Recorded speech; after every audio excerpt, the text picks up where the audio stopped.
Good morning junior. Good morning senior. Junior, ஓட்டப்பந்தயத்தில் கலந்துப்பீங்களா? ஓடுவேன் சீனியர், எனக்கு ரொம்ப பிடிக்கும். எப்பவும் ஜெயிப்பீங்களா நீங்கள் தான்? அப்படி சொல்ல முடியாது, சில நேரம் ஜெயிப்பேன், சில நேரம் தோத்துருவேன். என் கூட யார் ஓடுறாங்களோ அதை பொறுத்து. யாரும் சரியா ஓடலன்னா நான் ஜெயிப்பேன், எல்லாரும் நல்லா ஓடினாங்கன்னா நான் தோத்து போயிடுவேன். அட, சூப்பர் ஆன்சர் சொல்றீங்க. ஜூனியர், இப்போ ஓட்டப்பந்தய கதை ஒன்று சொல்றேன், பாருங்க. Okay senior. Competition. உங்க ஸ்கூல்ல இன்டர் கிளாஸ் காம்படிஷன் நடக்குது, ஓட்டப்பந்தயம். உங்க கிளாஸ் பையன் ஒருத்தன் ஓடுறான், பக்கத்து கிளாஸ் பையன் ஒருத்தன் ஓடுறான். ரெண்டு பேரும் ஓடுறாங்க. ஃபினிஷிங் லைனை தொடும்போது ரொம்ப க்ளோஸா இருக்கு.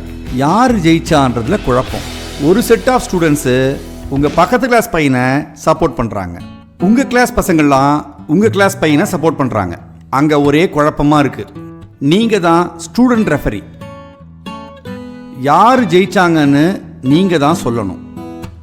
ரொம்ப யோசிச்சு பார்க்குறீங்க. உங்களுக்கு என்னவோ பக்கத்து கிளாஸ் பையன் கொஞ்சம் முன்னாடி வந்தா மாதிரி தெரியுது. நீங்க என்ன செய்வீங்க?